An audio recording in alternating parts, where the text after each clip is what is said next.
மார்கழி பனி போல் உடையணிந்து செம்மாதுளங்கனி போல் இதை கனிந்து மார்கழி பனி போல் உடையணிந்து செம்மாதுளங்கனி போல் இதை கனிந்து கார்குழலாலே இடையளந்து நீ காத்திருந்தாயோ என்னை நினைந்து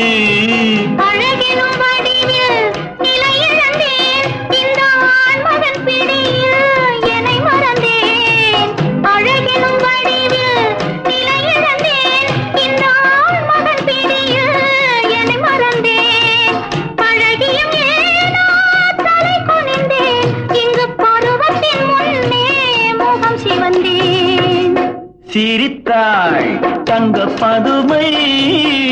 அடடா அடடா என்ன புதுமை கொடுத்தேன் எந்த மன